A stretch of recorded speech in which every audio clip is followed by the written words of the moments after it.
Hello students, आज हम आपके इंग्लिश के फर्स्ट फ्लाइट में से नेक्स्ट चैप्टर लेके आए हैं। Fifth chapter the 100 dresses part 1। इस चैप्टर के दो पार्ट्स है, पार्ट फर्स्ट एंड सेकंड। हम आज फर्स्ट पार्ट करेंगे, सेकंड पार्ट हम नेक्स्ट वीडियो में करेंगे।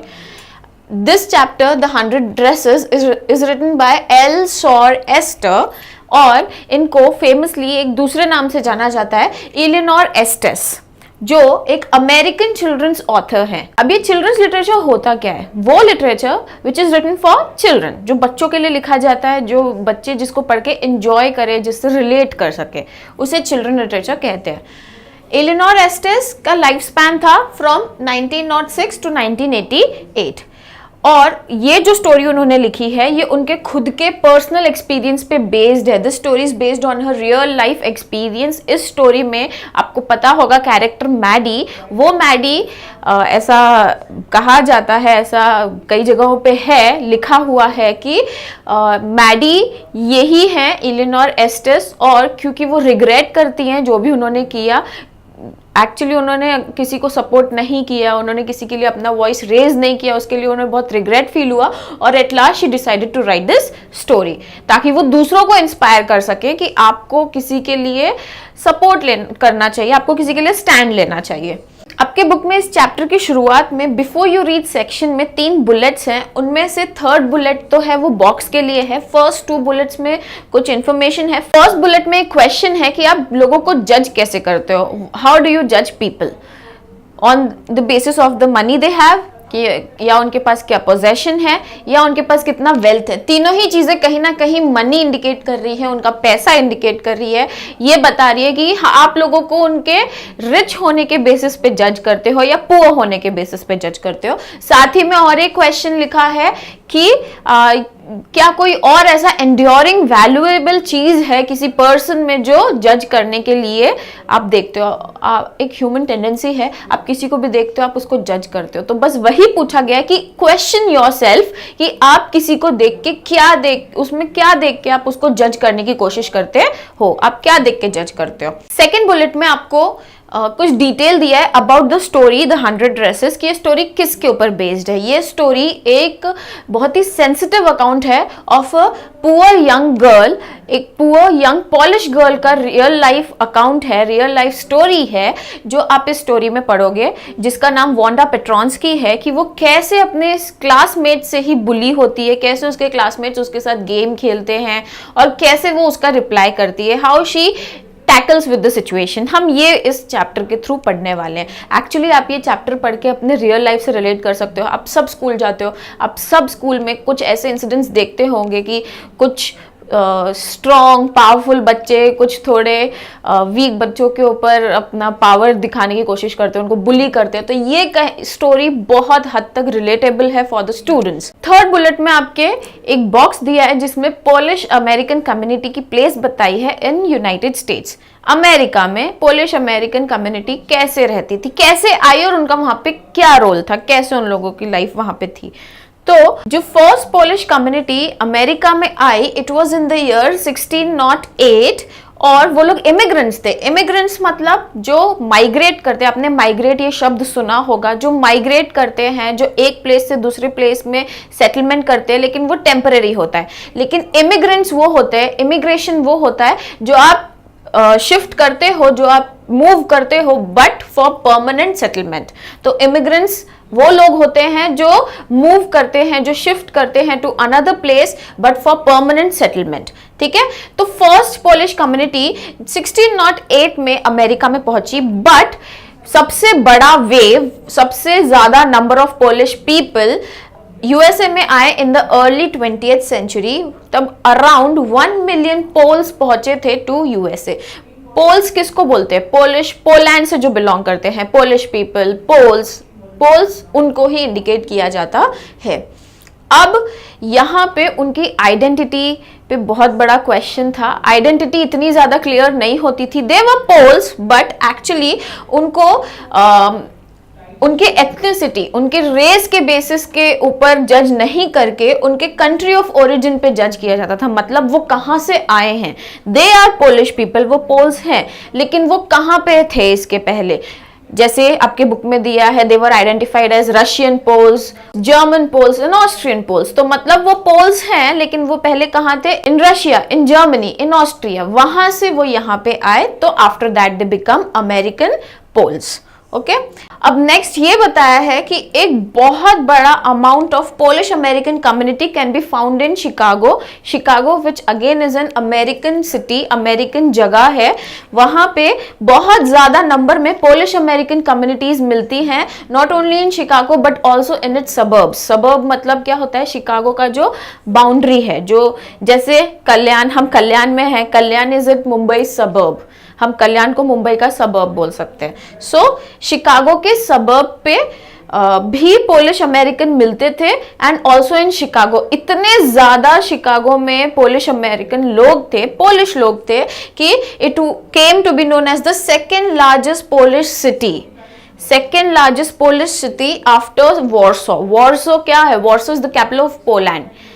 अब पोलैंड के कैपिटल में जितने लोग हैं लगभग उतने ही लोग शिकागो में भी थे, मतलब पोलिश लोग उतने ही शिकागो में थे। तो मतलब ये एक तरीके से वॉर्सो जैसा बन गया, मतलब आप इसको बोल सकते हो कैपिटल ऑफ पोलैंड। शिकागो एक तरीके से कैपिटल ऑफ पोलैंड बन चुका था क्योंकि वहां पे इतने ज्यादा नंबर में पोलिश अमेरिकन कम्युनिटी सेटल हुई थी। अब moving on to the characters, ये तो आपके इंट्रोडक्शन के लिए था क्योंकि ये चैप्टर को पढ़ने के लिए आपको इंट्रोडक्शन मिलना, थोड़ा बैकग्राउंड मिलना जरूरी था कि कैसे एक दूसरी कंट्री से आए हुए लोगों को एक दूसरी कंट्री में डिफरेंटली ट्रीट किया जाता था। यहाँ पे एक वर्ड को बहुत स्ट्रेस दिया गया है, डिफरेंट।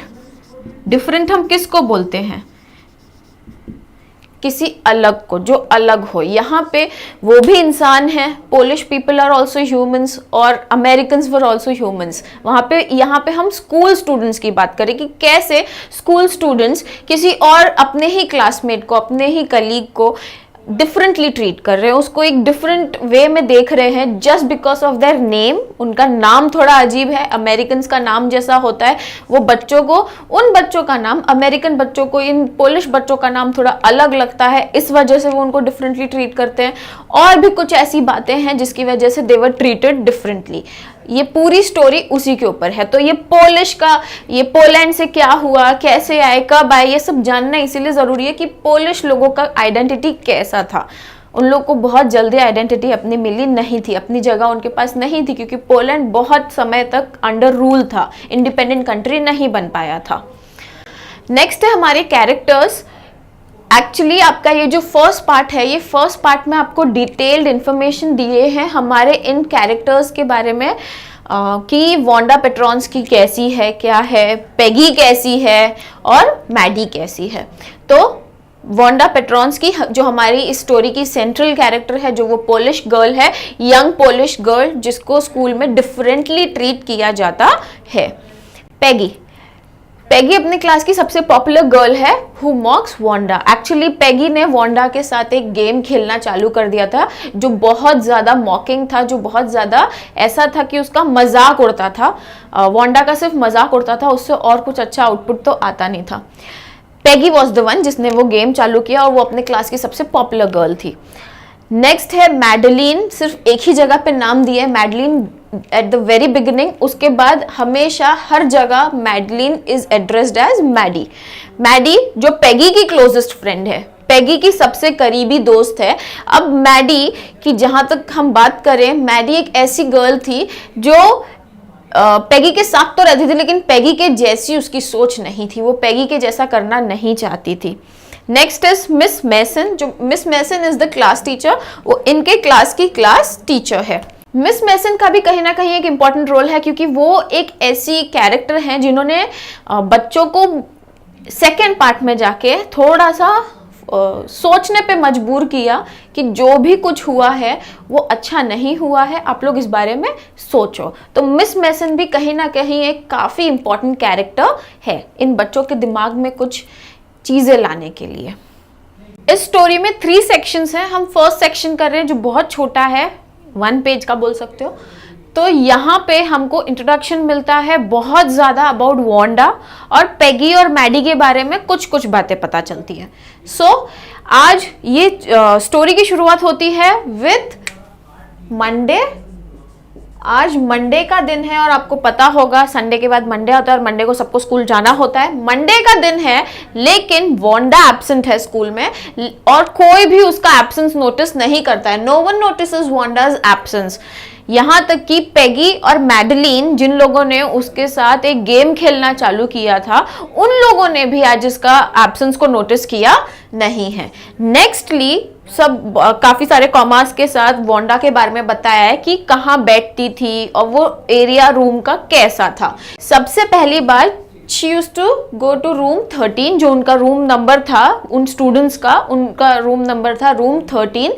वो कहाँ बैठती थी? She sat on the seat next to the last seat in the last row। तो रूम का जो सबसे आखिर का रो होता था, जो सबसे लास्ट रो, आपको रोज पता होंगे क्लासरूम में बेंचेस रोज वाइज लगे होते हैं, तो जो सबसे लास्ट रो था, सबसे लास्ट रो ROW रो, सबसे लास्ट रो के लास्ट सीट पे वो बैठती थी। तो वो जगह उन बच्चों की थी, आपको मालूम होगा वो जगह किन बच्चों की होती है। वो बहुत फेमसली जाने जाते हैं एज बैक बेंचर्स। तो यहाँ पे बैक बेंचर वाला टर्म तो यूज नहीं किया है, लेकिन यहाँ पे बताया कि यहाँ पे वो रफ बॉयज बैठते थे जो did not score good marks. वो रफ बॉयज बैठते थे जो कभी भी अच्छे मार्क्स स्कोर करते नहीं थे। ये एक थॉट है, लोगों के दिमाग में ऐसी बात रहती है कि जो लास्ट बेंच पे बैठते हो कभी अच्छी पढ़ाई नहीं करते, अच्छे मार्क्स नहीं लाते। तो यहाँ पे वही है, यहाँ पे लास्ट रो के लास्ट सीट पे जो बच्चे बैठते थे, जो बॉयज बैठते थे, वो बहुत रफ थे और वो कभी भी अच्छे मार्क्स स्कोर करते नहीं थे इन देयर एग्जाम्स। और ये क्लासरूम का वो जगह था जहां पे कोई भी सबसे ज्यादा स्कफलिंग सुनता था, most scuffling of the feet. स्कफलिंग क्या होती है? Creating noise. पैर से आप नॉइस क्रिएट कर रहे हो, मतलब पैर में जूते पहने बच्चे लास्ट बेंच पे हमेशा एक न्यूसेंस क्रिएट करते थे इस क्लासरूम में। Not only in this classroom but usually ऐसा होता है कि जो लास्ट बेंच पे बैठते हैं वो बहुत सारा न्यूसेंस क्रिएट करते हैं। So most scuffling of the feet, जो वो अपने शूज से आवाज करते थे, और इसी जगह से मोस्ट रोर्स ऑफ लाफ्टर आती थी। जब भी कोई फनी जोक या कुछ भी, अगर कोई टीचर पढ़ाने के टाइम पे कुछ जोक्स क्रैक करते या कुछ भी होता, तो इसी जगह से सबसे ज्यादा जोरों की हंसी सुनाई देती थी। और ये वो जगह था क्लास का जहां पे most mud and dirt on the floor था, जहां पे फ्लोर पे, जमीन पे सबसे ज्यादा गंदगी, सबसे ज्यादा मड और डर्ट रहता था। अब इन सब चीजों से आपको एक ऐसा इमेज नहीं बनाना अबाउट वांडा कि ये इस जगह पे बैठती है जहां पे ऐसी सब चीजें हैं, बहुत आवाज है, बहुत सारा डिस्टर्बेंस क्रिएट हो रहा है, बहुत गंदगी है। तो आपको ये नहीं सोचना है कि वांडा भी इन्हीं बॉयज में से एक है जो ऐसे करती है। इनफैक्ट वो एक बहुत ही शांत रहने वाली लड़की है। She was very quiet and she rarely said anything at all. वो इतनी शांत थी और वो रेयरली कभी कुछ कहती थी। यहां तक कि आज तक किसी ने उसकी जोरों की हंसी नहीं सुनी है। Nobody heard her laugh out loud। आज तक उसको किसी ने जोर से हंसते हुए नहीं सुना। आपको पता है, आप सब स्कूल जाते हो, आप सब स्कूल में जाके एंजॉय करते हो, हंसते हो, खेलते हो, दोस्तों के साथ मजे करते हो। बट यहाँ पे वांडा का केस बिल्कुल डिफरेंट है। वो स्कूल जाती तो है लेकिन एकदम शांत जाती है, अकेले चल के जाती है और अकेले ही वापस आती है। बहुत ज्यादा शांत रहती है, रेयरली कभी कभार ही कुछ कहती है, मुश्किल से। और आज तक किसी ने उसकी जोरों की हंसी भी सुनी नहीं। Nobody heard her laugh out loud। Crooked sort of smile। और यहां तक कि वो स्माइल करने की कोशिश करती थी बट वो क्या होता था, it was just a crooked sort of smile. Crooked मतलब बस थोड़ा सा अपने लिप्स को एक क्रुकेड वे में मूव करके स्माइल करने की कोशिश कर रही है, जो एक ऑकवर्ड सा स्माइल क्रिएट करता था ऑन हर फेस। तो इन सब चीजों के लिए एक रीजन कहा जा सकता है जो आपके बुक में दिया है। अब कोई अंदाजा लगा सकता है, अगर किसी को ऐसे अंदाजा लगाना है तो वो ये सोच सकता है कि वो इस जगह पे इसीलिए बैठती है क्योंकि maybe she belongs to Boggins Heights. Boggins Heights वहां पे एक जगह का नाम है जो एक बहुत ही आइसोलेटेड जगह है, जो इनके स्कूल से काफी डिस्टेंस पे है, काफी दूरी पे है। तो मे बी क्योंकि वो बॉगिन्स हाइट्स से आती है और जब भी वो वहां से चल के स्कूल तक पहुंचती है तो उसका पैर यूजुअली नहीं, हमेशा होता था caked with dry mud. Caked मतलब पूरा उसका पैर कवर्ड होता था मड से, मिट्टी से। आपको मालूम है, आप मिट्टी वाले रोड पे चलोगे तो आपके जूते, आपके पैरों के ऊपर, आपके कपड़ों के ऊपर आपको मिट्टी के पार्टिकल्स दिखेंगे।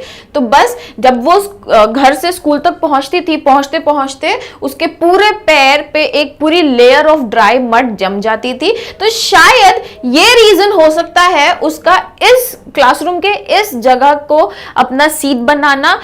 उसके अलावा उसका कोई भी बिहेवियर है, उसकी कोई भी हैबिट यहाँ पे बैठने वाली नहीं थी। वो बहुत शांत थी, ज्यादा जोर से उसकी आज तक हंसी किसी ने सुनी नहीं थी। और वो स्माइल भी जब करती थी, उसका स्माइल भी एक प्रॉपर स्माइल होता नहीं था, वो भी एक ऑकवर्ड स्माइल में वो स्माइल करती थी लोगों की तरफ।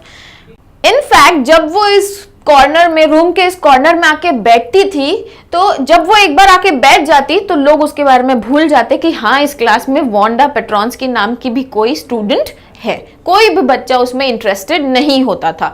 दूसरे स्टूडेंट्स उसके बारे में बस तभी सोचते थे, thought about her outside of school hours. School hours के बाहर ही बच्चे उसके बारे में सोचते थे। On the way to school yard, आप जब स्कूल जा रहे हो तो आप स्कूल यार्ड के थ्रू स्कूल जा रहे हो, आप जब स्कूल से निकलते हो तो स्कूल यार्ड को पार करके ही आपको अपने घर जाना होता है। तो जब भी वो स्कूल आवर्स के बाहर होते थे, जब भी स्कूल आवर्स नहीं होते थे, स्कूल आने से पहले और स्कूल खत्म होने के बाद, स्कूल आवर्स में, स्टडी टाइम में वो लोग बिल्कुल वांडा पे ध्यान नहीं देते थे। लेकिन उसके अलावा जब स्कूल आने से पहले और स्कूल छूटने के बाद जो टाइम होता था, उस टाइम पे वो लोग उसके साथ थोड़ा सा फन करते थे। यहाँ पे दिया है to have fun with her, तो उसके थोड़ा सा उसका मजाक उड़ाते थे। जो दूसरी गर्ल्स थी वो मजाक उड़ाती थी। तो thought about her outside of school hours on the way to school yard. अब यार्ड क्या होता है आपको पता होगा, आप इसको समझ सकते हो एज स्कूल कैंपस। स्कूल का कैंपस आप सबको मालूम है, मेन स्कूल में एंटर करने से पहले जो एरिया होता है उसे स्कूल यार्ड कहते हैं। ओके, सो एक बार स्कूल खत्म हो जाता था तो बच्चे कई बार वेट करते थे for her to have fun with her.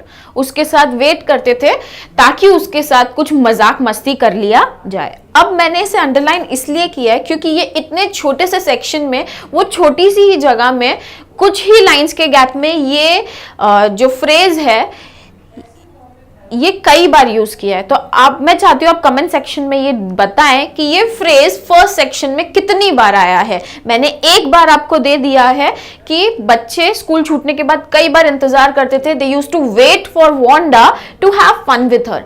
तो ये वाली लाइन आपके बुक में उस फर्स्ट सेक्शन में जो पेज नंबर 64 और 65 के बिल्कुल स्टार्ट में पढ़ रहा है, उसमें ये लाइन कितनी बार आई है आप प्लीज ये कमेंट सेक्शन में बताएं, तो इससे पता चलेगा कि हाँ, आप बुक को भी साथ में रिफर कर रहे हो। ओके, तो ये तो ही मंडे की बात। अलोंग विथ मंडे हमने जाना कि कैसे वांडा का स्कूल लाइफ था। उसका स्कूल लाइफ एक लिमिटेड स्पेस तक ही था और उसके बाद उसके साथ बस कभी कभार लोग वेट कर लिया करते थे just to have fun with her, और उसके अलावा उसके स्कूल लाइफ में कुछ ज्यादा इंटरेस्टिंग नहीं था। मंडे का दिन खत्म हो गया, वो नहीं आई, किसी ने उसका एब्सेंस को नोटिस नहीं किया, किसी ने ध्यान नहीं दिया कि अरे आज वांडा तो स्कूल आई ही नहीं है। नेक्स्ट डे था ट्यूसडे। ट्यूसडे को वंस अगेन नोबडी नोटिस्ड हर एब्सेंस। आज फिर से किसी ने उसके एब्सेंस को नोटिस नहीं किया। अब next day Wednesday, this is Wednesday वाला दिन। वेडनेसडे को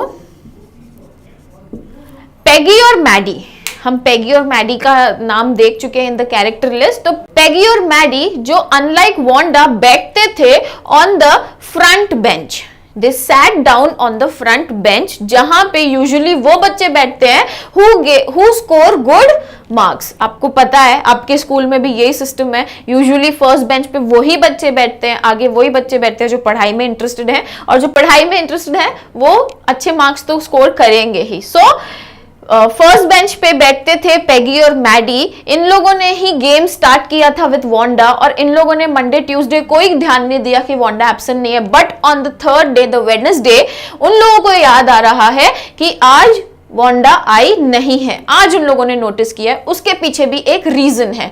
तो पहले हम देखते हैं इनके स्कूल लाइफ के बारे में। ये लोग बैठते थे ऑन द फ्रंट बेंच, जहां पे वो बच्चे बैठते थे who used to score good marks, didn't track in a lot of mud। और यहाँ पे वो बच्चे आते थे जो अनलाइक वांडा एक ऐसे रास्ते से आते थे जहां पे ज्यादा मड होता नहीं था। हमने वांडा के केस में देखा था कि वो एक ऐसे रास्ते से आती थी जहां पे उसका स्कूल पहुंचने तक पैर पे बहुत एक लेयर ऑफ मड कलेक्ट हो जाता था। बट यहाँ पे जो फ्रंट बेंच पे बच्चे बैठते थे वो लोग जब स्कूल आते थे तो उनके साथ ऐसा होता नहीं था, मतलब they were very different from Wanda. अब थोड़ा डिटेल में about Peggy. Peggy was the most popular girl in the school, सबसे ज्यादा पॉपुलर, सबसे ज्यादा well known girl in the school थी। बिकॉज पहली बात तो ये थी कि वो प्रिटी थी, वो ब्यूटीफुल थी, बहुत सुंदर थी, और उसके पास बहुत सारे प्रिटी कपड़े भी थे। और एक और चीज उसको ब्यूटी को ऐड करने के लिए थी कि शी हैड कर्ली हेयर। तो वो पॉपुलर गर्ल इसलिए थी because she was pretty, she had many pretty clothes and also she had curly hair. अब about Maddie, Maddie was Peggy's closest friend. उसके आइडेंटिटी में एक ही चीज है कि Maddie was Peggy's closest friend. अब वेडनेसडे को भी पैगी और मैडी को क्यों वांडा का ख्याल आया? क्योंकि वो लोग they waited and waited for her. एक स्पॉट पे वो लोग उसके लिए इंतजार कर रहे थे आज वेडनेसडे के दिन, लेकिन वो नहीं आई, शी डिडंट टर्न अप। और इस दिन भी उनको क्यों ऐसा लगा? क्योंकि मंडे ट्यूसडे इतने दिन बीत चुके हैं और वांडा के साथ मजाक नहीं किया, तो मे भी कहीं ना कहीं उनके दिमाग में ये हो रहा होगा चलो आज वांडा के लिए इंतजार करते हैं, क्योंकि वो कई बार वांडा के लिए उस जगह पे इंतजार करते थे just to have fun with her. Again just to have fun with her. आप कमेंट्स में नीचे बताइए कि ये वाला लाइन कितनी बार इस सेक्शन में आया है। सो ये हमारा सेकेंड सेक्शन है। फर्स्ट सेक्शन में हमने देखा वांडा के स्कूल लाइफ के बारे में कि वांडा का स्कूल लाइफ कैसा था, उसका स्कूल में कैसा जर्नी था, उसका क्या सीट था, क्या रोल था। एक बार वो अपने सीट पे बैठ जाती थी, कोई उसके बारे में कुछ भी सोचता नहीं था, सब भूल जाते थे कि वांडा नाम का कोई भी स्टूडेंट इस क्लास में है। अब सेकेंड पार्ट पे आते हैं। उसको सिर्फ लोग तभी याद करते थे, एक और इम्पॉर्टेंट बात, उसको सिर्फ लोग तभी याद करते थे जब they wanted to have fun with her, ठीक है। उसके अलावा उसके याद उन लोग को कभी नहीं आती थी, वो भी आउटसाइड ऑफ स्कूल आवर्स जैसे ही खत्म होते थे तभी वो वांडा के बारे में सोचते थे। अब सेकेंड सेक्शन शुरू होता है विद वांडाज नेम। वांडा के नेम का क्या इधर इशू था स्कूल में, ठीक है। तो वांडा जो रूम 13 को बिलोंग करती थी उसका नाम कुछ डिफरेंट था, हटके था सबसे। यहाँ पे अमेरिकन स्कूल में अमेरिकन बच्चों के लिए, जिस स्कूल में वांडा जाती है वो अमेरिकन स्कूल है, वहां पे अमेरिकन बच्चे आते हैं, तो वहां उनके लिए थॉमस स्मिथ या एलन ऐसे नाम ऑर्डिनरी होते हैं। बट ये वो जो वांडा पेट्रॉन्स्की नाम है, ये नाम उनके लिए कुछ अलग ही है, कुछ डिफरेंट है। तो एक बार एक स्टूडेंट था हु वाज बाउंस, जिसका नाम बाउंस था, विली बाउंस। वो फनी था बट फिर भी not funny in the same way like Petronski. जितना फनी पेट्रॉन्स्की नाम साउंड करता है उतना फनी ये विली बाउंस भी नहीं था for the students of that school. अब नेक्स्ट पैराग्राफ में है कि वांडा के कोई ज्यादा फ्रेंड्स तो थे नहीं। वो हमने फर्स्ट सेक्शन में भी देखा कि उसके कुछ ज्यादा फ्रेंड्स तो थे नहीं। वो अकेले स्कूल आती थी और अकेले स्कूल से घर वापस जाती थी, और एवरी डे जब वो स्कूल आती थी वो एक ही ड्रेस पहन के आती थी, which was the faded blue coloured dress. वो हमेशा ये सेम फेडेड मतलब जिसका रंग थोड़ा सा डल हो गया है, थोड़ा सा पुराना पुराना सा दिखता है, तो ब्लू कलर का एक फेडेड ड्रेस पहन के आती थी। दैट डिडंट हैंग राइट मतलब फिट प्रॉपरली, जो बिल्कुल भी स्कूल के एटमॉस्फेयर के हिसाब से प्रॉपरली फिट होता नहीं था। अभी आपको एक बात बता दूं कि ये इंडियन स्कूल के जैसे नहीं है, this is an American school जहां पे बच्चों को फ्रीडम था to wear their casual dresses. वो लोग अपने मनपसंद के कपड़े पहन के स्कूल जा सकते थे, यहाँ पे यूनिफॉर्म सिस्टम नहीं था, इसीलिए कहीं ना कहीं शी सफर्ड। वो डेली एक ही ड्रेस पहनती थी because she had only one dress. जो वो ड्रेस पहन के आती थी उसके पास वही एक ड्रेस था, और वो स्कूल के एटमॉस्फेयर के हिसाब से बाकी बच्चों के कंपैरिजन में बिल्कुल भी सही लगता नहीं था। अब ये बात नहीं है कि द ड्रेस वॉज डर्टी, देखने में इट वॉज क्लीन। ड्रेस हमेशा क्लीन रहता था, बस रंग थोड़ा हल्का हो गया था। और ऐसा लगता था जैसे कि वो कभी भी प्रॉपरली आयरन नहीं हुआ। It never looked properly iron. वो कभी भी ऐसा नहीं लगता था कि अच्छे से प्रेस करके उसने वो पहना है। हमेशा थोड़ा अनटाइडी लगता था, लेकिन अनक्लीन नहीं था। वो क्लीन था बट प्रॉपरली आयरन होता नहीं था। And the big thing is कि उसके ड्रेस का कलर फेड हो चुका था, थोड़ा पुराना हो गया था, ओल्ड हो गया था।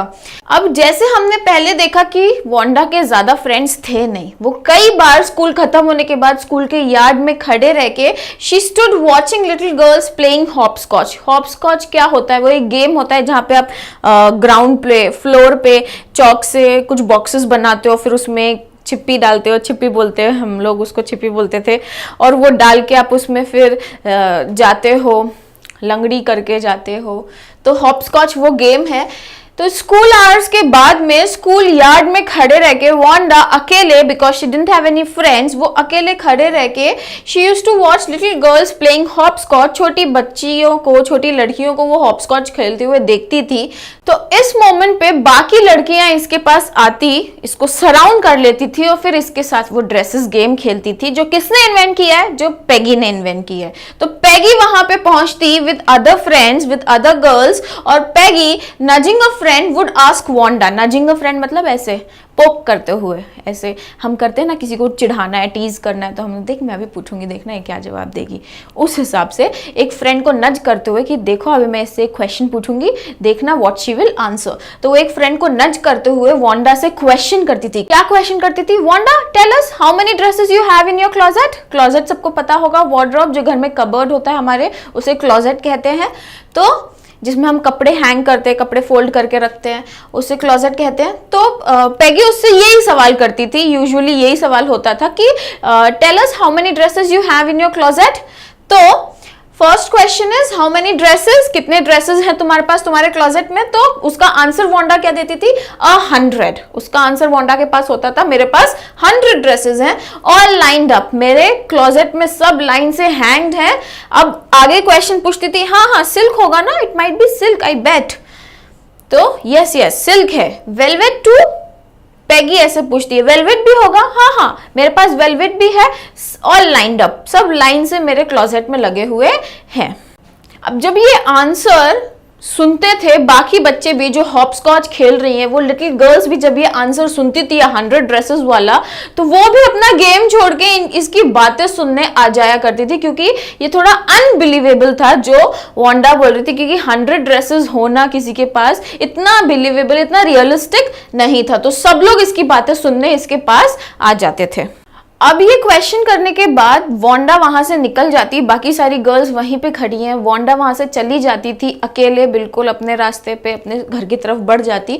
और जैसे ही वो कुछ दूरी पे पहुंची, कुछ डिस्टेंस पे पहुंची, तो सारी लड़कियां अपने आप को रोक नहीं पाती और they used to burst out into laughter. जोरों की हंसी हंसने लगते थे वो लोग, क्योंकि वो लोग को बहुत ही ज्यादा फनी लगता था वांडा का ये जवाब। ओके, अब ऑब्वियसली वांडा के पास 100 ड्रेसेस तो है नहीं, उसके पास एक ही ड्रेस है, वही एक ड्रेस जो वो स्कूल में डेली पहन के आती है। लेकिन वो ऐसा आंसर क्यों देती है? क्या स्टोरी है? What a story she created. Okay, अब ऐसे ही उससे और भी सवाल किए जाते हैं, नॉट ओनली फॉर ड्रेसेस, उसको और भी चीजों के लिए क्वेश्चन किया जाता है। जैसे कि तुम्हारे आपके बुक में एक एग्जाम्पल दिया है अबाउट कैसे शूज के बारे में पूछा जाता है, how many shoes did you से यू हैड। ऐसे जब क्वेश्चन किया जाता था तो वो बताती थी 60 पेयर। 60 पेयर्स मतलब 60 जोड़ी शूज मेरे पास है मेरे क्लोजेट में, all lined up like the dresses. उसके शूज भी सब लाइन से रखे हुए हैं, सब डिफरेंट पेयर्स है। जब पूछा जाता था एकदम हम्बल तरीके से, सरप्राइज होके लड़कियां पूछती थी सब सेम, तो वो बोलती थी नहीं I have different pairs, all colours, अलग अलग कलर्स के डिफरेंट पेयर ऑफ शूज मेरे पास है, 60 पेयर्स ऑफ शूज मेरे पास है। अब पैगी और मैडी, पैगी जो इस गेम की इन्वेंटर थी और मैडी उसकी इनसेपरेबल फ्रेंड जो उससे कभी जुदा नहीं होती थी, ये दोनों वुड लीव लास्ट। ये सब गेम खेलने के बाद, ये सब क्वेश्चंस पूछने के बाद, ये दोनों फ्रेंड सबसे लास्ट में उस जगह से जाते थे। और जहां तक वांडा की बात है, वो कैसे जाती थी? Eyes dull and mouth closed. जो एक अकेला आदमी होता है, अकेला स्टूडेंट होता है, आपके स्कूल में भी कहीं ना कहीं कोई होगा जो हमेशा अकेला रहता है, तो वो यूजुअली ऐसे ही रहता है, आंखों में कोई चमक नहीं, एकदम शांत, शांत, साइलेंट, क्वाइट। तो इसकी भी आंखें जब वो जाती थी एकदम डल होती थी और मुंह हमेशा बंद रहता था, क्योंकि कोई बात करने के लिए नहीं है तो मुंह हमेशा बंद रहता था।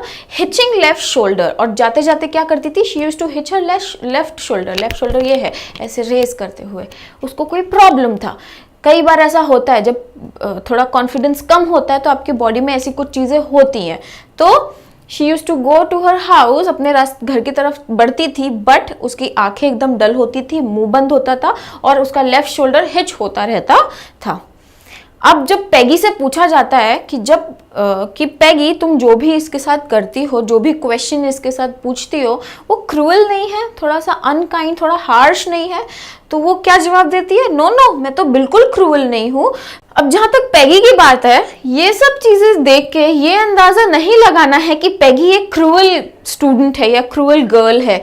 शी वॉज नॉट क्रूअल, वो बिल्कुल भी अनकाइंड या एकदम ऐसी खराब नहीं थी, अच्छी थी, because she protected small children from bullies. छोटे बच्चों को बुलीज से बचाती थी। आपको बुलीज पता होगा, जो परेशान करते, जो रैगिंग करते हैं, तो छोटे बच्चों को वो बुलीज से बचाती थी। She cried for hours when she saw an animal mistreated, जब वो किसी जानवर के साथ गलत होता हुआ देखती थी तो वो घंटों तक बैठ के रोया करती थी। तो मतलब इससे क्या साबित होता है कि उसका दिल काफी सॉफ्ट हार्टेड थी। जब भी उससे पूछा जाता about her behaviour with Wanda कि don't you think that is a cruel way to treat Wanda, तो वो क्या एकदम सरप्राइज होके बोलती, क्रूअल?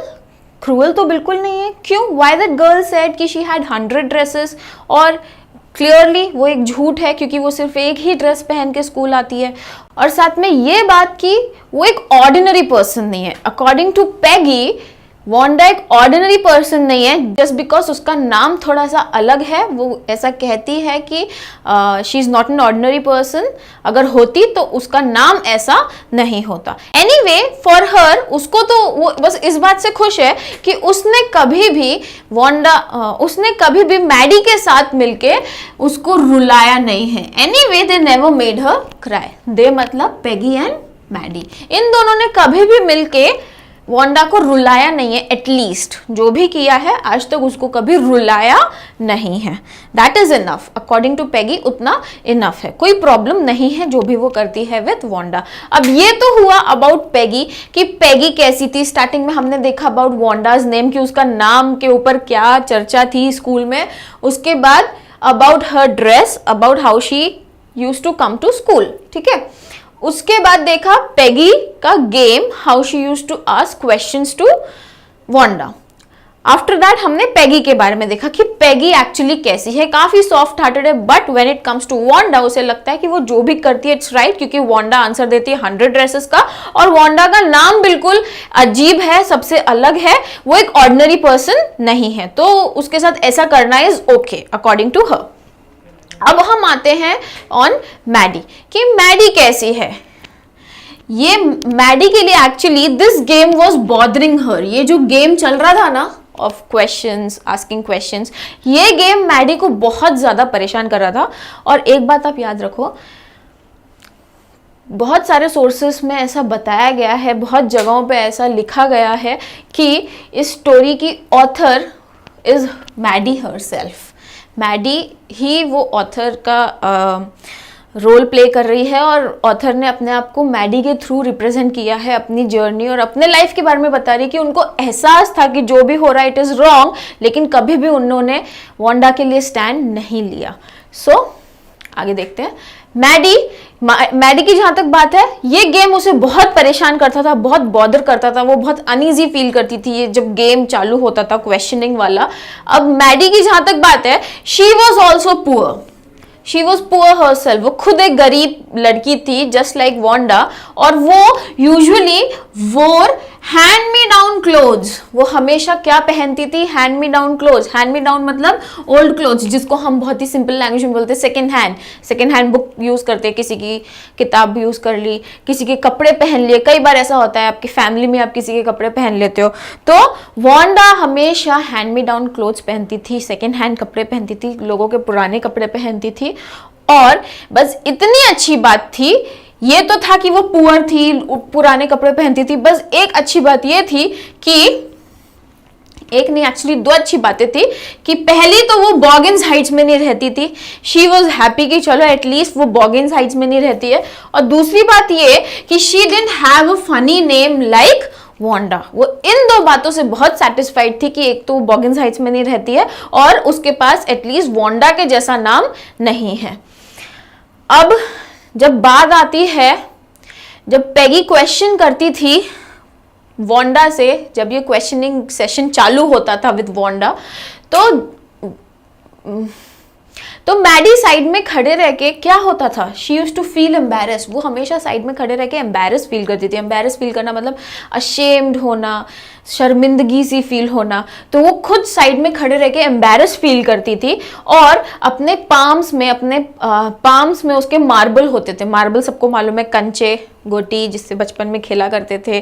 तो स्टडीड द मार्बल्स, वो अपने हाथों में उन मार्बल्स को रख के, उसके हाथों में मार्बल्स रहते थे, कंचे रहते थे, उन्हें देखती थी, बस उन्हें देखती रहती थी। अपने माइंड को डाइवर्ट करती थी, उस गेम पे ध्यान नहीं देती थी और उन मार्बल्स को देखती रहती थी और उन्हें साथ ही साथ रोल करती रहती थी अपने पाम्स में। पाम मतलब पंजा, ये हाथ। नेक्स्ट बताया कि Maddie would never have paid attention. Maddie कभी वांडा के ऊपर ध्यान ही नहीं देती। उस पर ध्यान सिर्फ इसीलिए गया क्योंकि पेगी ने उसके ऊपर एक ड्रेसेस गेम इन्वेंट कर दिया और वांडा को उसका साथ देना था। तो she was also a part of this game. Okay, ऐसा बात नहीं है कि शी वॉज नॉट सॉरी, उसको सॉरी फील होता था, बट वो कुछ कर सकती नहीं थी, शी वॉज हेल्पलेस। बट ऐसा उसके मन में ख्याल आता है, सपोज पेगी ने उसके ऊपर से गेम खेलते खेलते अचानक अगर वो मैडी के ऊपर भी गेम खेलना चालू कर दिया और उससे भी क्वेश्चन करने लगी about her dresses and all, तो वो क्या सोचेगी? ये बात नहीं है कि she is not poor, she is poor, probably not poor as Wanda, शायद वांडा के जितनी पुअर नहीं है, बट शी वॉज पुअर, उसके जितनी गरीब नहीं है, लेकिन गरीब तो है। इतनी गरीब है कि उसको दूसरों के कपड़े पहनने पड़ते हैं, दूसरों के रिजेक्टेड कपड़े वो पहनती है, दूसरों के यूज्ड क्लोथ्स वो पहनती है। लेकिन साथ ही साथ वो ये भी सोच रही है कि वो उसके पास इतना सेंस तो है, उसके पास वो इतनी सेंसिबल तो है कि अगर उससे ये सब क्वेश्चन पूछे जाएं तो वो वांडा जैसा 100 ड्रेसेस वाला आंसर तो नहीं देगी। एटलीस्ट इस बात को सोच के वो सेटिस्फाइड है अभी के लिए। और साथ ही साथ वो होप कर रही है, वो विश कर रही है कि पेगी वुड स्टॉप टीजिंग वांडा। वो साथ ही साथ इस बात की बस उम्मीद कर रही है कि पेगी बस वांडा को टीज करना, उसका मजाक उड़ाना, उसको मॉक करना खत्म कर दे, बंद कर दे। ये ड्रेसेस गेम बंद हो जाए तो वो भी थोड़ा सा कंफर्टेबल हो जाएगी। मैडी को पूरा एहसास है कि वो भी पुअर है जस्ट लाइक वांडा, लेकिन वो कभी नहीं चाहेगी कि वो जो वांडा के साथ हो रहा है वो उसके साथ भी कभी हो। शी जस्ट होप्स कि पेगी जो ये गेम कर रही है विद वांडा, ड्रेसेस गेम, वो गेम जल्दी से जल्दी खत्म हो जाए। इसी के साथ हमारा सेकेंड सेक्शन खत्म होता है। अब हम बढ़ते हैं टूवर्ड्स थर्ड सेक्शन। तो स्टूडेंट्स, अब हम स्टार्ट करते हैं इसका नेक्स्ट सेक्शन, इस चैप्टर का नेक्स्ट सेक्शन। अभी तक हमने मंडे, ट्यूसडे, वेडनेसडे के बारे में देखा। ये वेडनेसडे का कंटिन्यूएशन है। हमने लास्ट देखा था, सेकेंड सेक्शन एंड होता है इस होप के साथ, मैडी की इस होप के साथ कि पेगी वांडा के साथ वो गेम खेलना बंद कर दे, उसको टीज करना बंद कर दे। अब वही दिन कंटिन्यू हो रहा है। Maybe Maddie is at her home, वो घर पे है और वो कुछ काम कर रही है। वो क्या कर रही है? वो अरिथमेटिक प्रॉब्लम्स कर रही है। आपको पता होगा अरिथमेटिक प्रॉब्लम्स किस में होंगे? मैथ्स में होते हैं अरिथमेटिक प्रॉब्लम्स, अरिथमेटिक क्वेश्चंस। तो वो अपने घर पे बैठ के इन क्वेश्चंस को सॉल्व कर रही है, बट कैसे? Absent mindedly. एब्सेंट माइंडेडली मतलब जहां पे आपका कॉन्सेंट्रेशन नहीं है, जहां पे आप थोड़े से डिस्ट्रैक्टेड हो। एब्सेंट माइंडेडली के लिए बोलेंगे डिस्ट्रैक्टेड। ओके, तो वो अपने अरिथमेटिक प्रॉब्लम्स कर रही थी, बट उसका पूरा कंसंट्रेशन उसमें नहीं था। वो बिल्कुल एब्सेंट माइंडेडली अपने उन मैथ्स के क्वेश्चंस को सॉल्व कर रही थी। और वो क्या सोच रही है? एब्सेंट माइंडेडली है, वो डिस्ट्रैक्टेड है अपने टॉपिक से, तो वो क्या सोच रही है? वो मन ही मन विश कर रही है कि काश उसके पास नर्व होता to write a letter to Peggy. किसको लेटर लिखने के लिए? Write a note to Peggy. अब नर्व मतलब क्या? कॉन्फिडेंस। काश उसके पास इतना कॉन्फिडेंस होता कि वो अपनी फ्रेंड, अपनी बेस्ट फ्रेंड पेगी को एक नोट लिख पाती। उस नोट में क्या लिखती?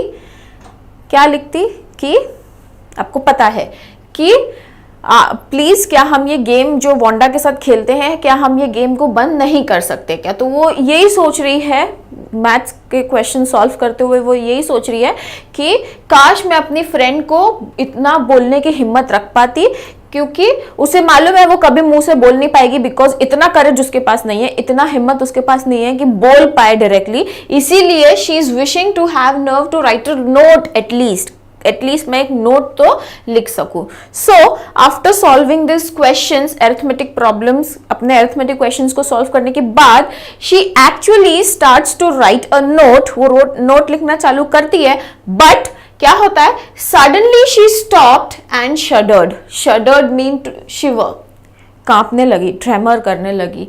अचानक से लिखते लिखते रुक जाती है और कांप एकदम उसके बॉडी में उसको क्यों हम कांपते, जब हम डर जाते हैं तो वो एक्चुअली क्या हो गया, वो डर गई, डर के मारे वो कांपने लगी। क्यों? क्योंकि उसने अपने आप को पिक्चर किया इन द स्कूल यार्ड, अपने आप को इमेजिन किया अब स्कूल यार्ड में, किसकी जगह पे, वांडा की जगह पे। और क्या हो रहा है, पेगी विद अदर गर्ल्स, दूसरी लड़कियों के साथ जैसे वांडा को सराउंड करती है वैसे मैडी को भी सराउंड करेगी, उसको भी सराउंड करेगी और उससे पूछेगी, Maddie where you got this dress from, तुम्हें ये ड्रेस कहाँ से मिला, where she got the dress. वो ऐसा सोच रही है कि मुझे ये ड्रेस कहाँ से मिला, वो ये पूछेगी। तो वो क्या ये बताएगी कि ये पेगी का ओल्ड ड्रेस है जो उसकी मम्मी ने कोशिश किया है डिस्गाइज करने के लिए। डिस्गाइज मतलब उसका रियल आइडेंटिटी को कंसील करना, डिस्गाइज मतलब भेष बदलना होता है, जैसे कि सीता का हरण करने के लिए, किडनैप करने के लिए रावण ने डिस्गाइज किया था, उस तरीके से उसकी मम्मी की क्या कोशिश रहती थी कि किसी के भी सेकेंड हैंड कपड़े, हैंड मी डाउन क्लोथ्स मिलते थे तो उनको एक्चुअली वो डिस्गाइज करती थी ताकि कोई पहचान ना पाए कि हाँ ये मेरा ड्रेस है। तो वो अपनी बेस्ट फ्रेंड पेगी के भी कपड़े पहनती थी और पेगी को आज तक पता नहीं है। तो वो यही सोच के थोड़ा डर रही है कि अगर मुझसे पूछा जाएगा कि तुम्हें ये ड्रेस कहाँ से मिली तो क्या मैं ये बताऊंगी कि पेगी ये तुम्हारा ही ओल्ड ड्रेस है जो मेरी मम्मी ने कोशिश किया है डिस्गाइज करने के लिए, इसका आइडेंटिटी चेंज करने के लिए with new trimmings, with some new add on, कुछ ऑल्टर करके मेरी मम्मी ने तुम्हारे ड्रेस को चेंज करने का कोशिश किया so that no one recognizes it, ताकि कोई भी रूम नंबर 13 में इस ड्रेस को पहचान ना सके कि अरे पेगी ये तो तुम्हारी ड्रेस है। ओके, अब ये होता है कि ऐसे ख्याल उसके दिमाग में आ रहे हैं जो थोड़े से डिस्कम्फर्टिंग है, जो बहुत ही ज़्यादा अनईजी कर दे किसी को, तो वो थोड़ी सी अनकंफर्टेबल फील कर रही है इन सब ख्यालों की वजह से। ये सब बातें सोचने के साथ वो मन में यही सोच रही है कि सिर्फ पेगी ही है जो अपने डिसीजंस को चेंज कर सकती है, सिर्फ पेगी ही है जो डिसाइड कर सकती है उसे क्या करना है, वो अपने अकॉर्डिंग ही करेगी उसे जो भी करना है। साथ में वो ये सब चीज़ों को अपने दिमाग से, ये अनकंफर्टेबल थॉट्स को अपने दिमाग से निकालने के लिए she is doing what, she ran her hand through her short blonde hair. Blonde क्या है? Blonde is the colour. आपने देखा होगा कुछ लोग होते हैं, इंडिया में नहीं होते हैं, आउट ऑफ इंडिया के कुछ लोग होते हैं जिनके हेयर थोड़े गोल्डन कलर के दिखते हैं तो उन्हें ब्लॉन्ड हेयर बोलते हैं। Okay, so she ran her hand through her short blonde hair. और वो ये क्यों कर रही है? Just to remove those uncomfortable thoughts from her mind. वो उन ख्यालों को अपने दिमाग से निकालने के लिए वो अपना माइंड डाइवर्ट करने की कोशिश कर रही है। बट क्या होता है, ये सब करने से कोई फायदा है? कुछ नहीं हुआ, उसके दिमाग से ऐसे कोई भी ख्याल निकले नहीं। और एट लास्ट उसने वो जो नोट लिखने की कोशिश की थी, जो उसने स्टार्ट किया था, उसने उसको बिट्स में फाड़ के, टेयर करके फेंक दिया।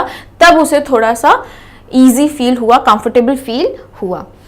ये फाड़ने के साथ, ये नोट को फाड़ने के साथ साथ वो मन में ये सोच रही है कि वो खुद पेगी की बेस्ट फ्रेंड है और पेगी क्लास की सबसे ज़्यादा, क्लास नहीं एक्चुअली स्कूल की सबसे ज़्यादा पसंद की जाने वाली लड़की है। तो पेगी तो कुछ गलत कर सकती नहीं है, she can not be wrong, वो रॉन्ग हो सकती नहीं है। और साथ ही साथ इन द नेक्स्ट पैराग्राफ वो सोचती है अबाउट वांडा, कि वांडा जस्ट एक सिंपल लड़की है जो बॉगन हाइट से आती है और जो अकेले खड़ी रहती है इन द यार्ड। हमने देखा है कि she stood alone in the yard, अकेले खड़ी रहती है और सिर्फ वो ज़्यादा बात भी नहीं करती है, वो सिर्फ तभी बात करती है, the only time she talked was about her 100 dresses। सिर्फ वो तभी बात करती है जब उससे ड्रेसेस के बारे में पूछा जाए और वो 100 ड्रेसेस वाला आंसर देती है। उसके अलावा वांडा के बारे में और कुछ बात करने वाला बात है ही नहीं। अब ये 100 ड्रेसेस की बात कर याद आई तो उसके साथ उसे याद आया कुछ 2 डिस्टिंग्विश्ड ड्रेसेस के बारे में जो वांडा ने एक बार डिस्क्राइब किए थे। 2 ड्रेसेस, एक था the pale blue with coloured trimmings, एक ड्रेस था। ये दोनों ड्रेसेस का थोड़ा इंपॉर्टेंस है आगे जाके इन द सेकेंड पार्ट, तो आपको ये दोनों ड्रेसेस थोड़ा याद रखना पड़ेगा। Pale blue, first dress was the pale blue one जिसमें कलर्ड ट्रिमिंग्स थी, कलर्ड एड-ऑन्स थे कुछ उसको ड्रेस को डेकोरेट करने के लिए। And next dress was brilliant jungle green with a red sash, एक बहुत ही ब्राइट जंगल ग्रीन कलर का ड्रेस था जिसमें एक रेड सैश था। सैश आपको पता होगा बैंड होता है जो आपने देखा होगा, सैश एक्चुअली वेस्ट पे भी पहनते हैं और सैश जो miss world, miss universe, miss India in लोग को मिलता है तो रेड सैश उसे बोलते हैं, वेस्ट पे भी पहनते हैं और इसको किसी अवार्ड में भी दिया जाता है। नेक्स्ट, इन ड्रेसेस के बारे में सोचने के साथ साथ मैडी का थॉट्स उसके ख्याल चले जाते हैं ऑन द ड्राइंग कॉन्टेस्ट। अभी स्कूल में एक ड्राइंग कॉन्टेस्ट था जहां पे ड्राइंग एंड कलरिंग कॉन्टेस्ट, जहां पे गर्ल्स के लिए था डिजाइनिंग ड्रेसेस एंड बॉयज के लिए था डिजाइनिंग मोटर बोट्स। अब एक बात ध्यान देने वाली ये है कि designing dresses and motor boats मतलब जिसको भी डिजाइन करके देना है, सबमिट करना है, वो प्लूरल में दे सकता था, मतलब सिंगल डिजाइन सबमिट करना जरूरी नहीं था, वो एक से ज्यादा डिजाइन सबमिट कर सकते थे। They had the opportunity to submit more than one design. तो गर्ल्स के लिए था डिजाइनिंग ड्रेसेस एंड बॉयज के लिए था डिजाइनिंग मोटर बोट्स। अब इस कॉन्टेस्ट के बारे में सोचने के साथ साथ मैडी ये भी सोच रही है कि प्रोबेबली मे बी शायद पैगी ही गर्ल्स का कॉन्टेस्ट जीतेगी, वो ही गर्ल्स के लिए मेडल जीतेगी क्योंकि पैगी एक अच्छी आर्टिस्ट थी अकॉर्डिंग टू मैडी। मैडी ने देखा है कि वो अच्छी ड्राइंग करती थी, अगर मैगजीन में से किसी सेलिब्रिटी का अगर वो फेस कॉपी कर सकती थी तो आप उस ड्राइंग को देख के एग्जैक्टली बता सकते थे कि हाँ ये किस पर्सन का फेस है। तो इतनी अच्छी उसकी ड्राइंग थी, इसीलिए वो मन में श्योर है कि पैगी ये अवार्ड जीतने वाली है और वो साथ में ये भी जानती है कि tomorrow the teacher will announce the winners. वो मन में वो ये भी जानती है कि कल जो उनकी टीचर है, टीचर का नाम क्या है, मिस मैसन, मिस मैसन कल विनर्स का नाम अनाउंस करने वाली है, उसे साथ ही साथ ये भी मालूम है। अब द नेक्स्ट डे, ये नेक्स्ट डे कौन सा डे होगा आप प्लीज कमेंट सेक्शन में बताओ। मैंने स्टार्टिंग में बताया कि हमने 3 डेज के बारे में देखा, तो ये नेक्स्ट डे कौन सा डे होगा प्लीज। नेक्स्ट डे कैसा था? It was drizzling. ड्रिजलिंग मतलब शावरिंग, बारिश हो रही थी, हल्की हल्की बारिश पड़ रही थी। ओके तो अगले दिन बारिश हो रही थी और पैगी और मैडी दोनों हरिड टू स्कूल। हरिड मतलब एकदम जल्दी जल्दी फटाफट स्कूल जा रहे हैं और वो लोग कैसे जा रहे हैं? Under Peggy's umbrella. अब मैडी के पास यहाँ पे भी पता चलता है कि she did not have a umbrella, वो जा रही थी अंडर पैगीज अम्ब्रेला। तो ये दोनों जल्दी जल्दी स्कूल जा रहे हैं पैगी के अम्ब्रेला के अंडर। अब आज इन दोनों ने ओलिवर स्ट्रीट पे किसी का इंतजार नहीं किया। हमने देखा था ना लास्ट सेक्शन में कि उन लोगों ने एक पॉइंट पे, एक स्पॉट पे इंतजार किया था, उस स्पॉट का नाम था ओलिवर स्ट्रीट। उन लोगों ने वेडनेसडे को ओलिवर स्ट्रीट पे इंतजार किया था, इसीलिए वो लोग लेट हो गए थे स्कूल के लिए। अब आज इन लोगों ने इंतजार नहीं किया क्योंकि आज का दिन वो लोग लेट होना अफोर्ड कर सकते नहीं है, because today was an important day. आज एक जरूरी दिन था और आज के दिन वो लोग लेट होना अफोर्ड नहीं कर सकते। ओलिवर स्ट्रीट वो पॉइंट है जहां से बॉगिन्स हाइट्स भी काफी डिस्टेंस पे है। यहां से far far away under the railroad tracks, उस रेल रोड ट्रैक्स आपको मालूम है रेल रोड क्या होता है, जहां पे पटरियां बिछी हैं, उसके नीचे से रास्ता होके जाता है टुवर्ड्स बॉगिन्स हाइट्स। तो ओलिवर स्ट्रीट से भी काफी दूर है बॉगिन्स हाइट्स। यहां पे वो लोग रुक के इंतजार करते थे फॉर वांडा। लेकिन आज इस डे पे, जो डे आप बताओगे कमेंट सेक्शन में, इस डे पे उन लोगों ने इंतजार नहीं किया। अब जल्दी जल्दी स्कूल पहुंचे और जाने के टाइम पे रास्ते में दोनों के बीच में एक कन्वर्सेशन हो रहा है। पैगी स्टार्ट करती है कन्वर्सेशन और पूछती है कि तुम्हें क्या लगता है आज मिस मैसन विनर्स अनाउंस करेंगी? तो मैडी बोलती है हाँ हाँ होप सो, काश आई थिंक वो करेंगी। जैसे ही we enter the class, the minute we enter the class, शायद वो नाम अनाउंस करे और श्योरली पैगी तुम ही जीतने वाली हो, कोई टेंशन की बात नहीं है। तो पैगी भी बोलती है होप सो, आई होप कि हाँ ऐसा ही हो कि मैं ही जीतूं। मतलब कहीं ना कहीं पैगी भी फील करती है कि she is a good artist और वो ये कंपटीशन जीत सकती है। अब जैसे ही उन्होंने क्लासरूम में एंटर किया, they stopped short and gasped. Stop short मतलब एकदम सडनली अब्रप्टली रुक गए एंड दे गैस्प्ड। गैस्प्ड मतलब पैंट करना मतलब हाँफना, जल्दी जल्दी आ रहे थे इसलिए दोनों की सांस फूल गई थी, और जब सांस फूलती है you try to again regain your breath, आप वापस अपना सांस लेने की कोशिश करते हो तो यू पैंटिंग होती है, हाँफते हो, जोर जोर से सांस लेते हो। सो वो लोग अचानक से रुक गए, और जैसे ही रुके उन लोग की सांसें बढ़ने लगी। और क्यों रुक गए? बिकॉज वो लोग बहुत सरप्राइज हो गए थे, उन लोगों ने रूम में देखा सडनली कि चारों तरफ बहुत सारे डिजाइन्स, ड्रेस के डिजाइन्स हैंग्ड है हर जगह, हर लेज पे, हर विंडो सिल पे, हर जगह ये डिजाइन्स हैंग्ड थी। और हर डिजाइन में कैसे थे? डैजलिंग कलर्स थे, डिजाइन्स ऑफ ड्रेसेस थी, तो हर डिजाइन में डैजलिंग कलर्स, बहुत ही ज्यादा ब्राइट झगमगाते हुए कलर्स थे। ब्रिलियंट लैविश डिजाइन्स थे, बहुत ब्रिलियंट, बहुत रॉयल, बहुत ही शानदार डिजाइन्स थे, जो great sheets of wrapping paper के ऊपर ड्रॉन थे, जो बड़े बड़े रैपिंग पेपर के ऊपर ड्रॉ किए गए थे, और बहुत ही ज्यादा अट्रैक्टिव थे। दोनों बस उन सारे डिजाइन्स में खो चुके थे। अब वो लोग श्योर थे कि ये वही डिजाइन्स होंगे जो सबमिट किए गए होंगे by the girls for this drawing contest. ठीक है, जो भी आता सब रुक जाते और उसको एडमायर करते हुए बस मर्मर करते थे, आपस में बातें करते थे, और बस उन डिजाइन्स को देख के सब एडमायर कर रहे थे। अब क्या हुआ? मिस मेसन आई, सारा क्लास भी असेंबल हो चुका है। मिस मेसन आती हैं और उन्होंने स्टार्ट कर दिया announcing the winners name. For boys Jack Beggles जीता था फॉर एन आउटबोर्ड मोटर, जिसका डिजाइन्स लगे हुए थे एग्जीबिशन पे इन द रूम नंबर 12। जैसे यहाँ रूम 13 में गर्ल के डिजाइन है, वैसे रूम नंबर 12 में जैक बेगल्स के जो विनर है बॉयज कंपटीशन में, बॉयज के लिए, उसके डिजाइन्स रूम नंबर 12 में हैंग्ड थे। अब आता है बारी गर्ल के नाम का अनाउंसमेंट के लिए। अब मिस मेसन स्टार्ट करती है ये बोलते हुए कि काफी सारी गर्ल्स बाय मोस्ट, मतलब काफी सारी लड़कियों ने जस्ट 1 or 2 ड्राइंग सबमिट किए, मतलब कोई इतना सारा करेगा तो नहीं। तो मिस मेसन बताती है most of the girls submitted just 1 or 2 drawings, but one girl from room 13, लेकिन एक लड़की जो रूम 13 को बिलोंग करती है, शी ड्रू 100 डिजाइन्स, उसने 100 डिजाइन्स ड्रॉ करके सबमिट किया, और वो हर एक डिजाइन वो डिफरेंट एंड ब्यूटीफुल, हर एक डिजाइन एक दूसरे से अलग था और उतना ही ब्यूटीफुल था। This is a very big task कि 100 डिजाइन्स किसी एक बच्चे ने ड्रॉ किए और सबमिट किए, और हर एक डिजाइन एक दूसरे से डिफरेंट है, यूनिक है। इसके साथ उन्होंने बताया कि जजेस तो ये भी बोल रहे थे कि कोई एक भी डिजाइन को, कोई एक ड्रेस के डिजाइन को आप पिक करोगे, वो हर एक design is worthy of getting the prize. हर एक डिजाइन इतना उम्दा था, इतना बेस्ट था कि आप उसको प्राइज के तौर पे विनर को दे सकते थे।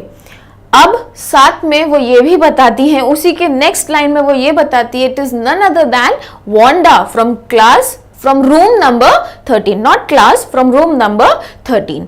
वो वांडा है जिसने ये जीता है, ये गर्ल्स मेडल जीता है। अब साथ में वो ये भी बोल रही है कि वांडा ने जीता है, बट कुछ दिनों से वो स्कूल आ नहीं रही है, और she was not present to receive the applause. Applause मतलब लोगों का जो तालियां है, लोगों का जो चीयर्स है, वो रिसीव करने के लिए वो यहाँ पे प्रेजेंट नहीं है। एंड साथ में शी होप्स कि वो जल्दी ही स्कूल आए और जो उसका ये अपलॉज ड्यू है उसको रिसीव करे। नेक्स्ट वो अपने स्टूडेंट्स को बोलती है to file around the class. File around मतलब to walk in a line, एक क्यू में क्लास में चलने के लिए बोलती है। फाइल मतलब to walk in a line, एक क्यू में चलने को फाइल बोलते हैं।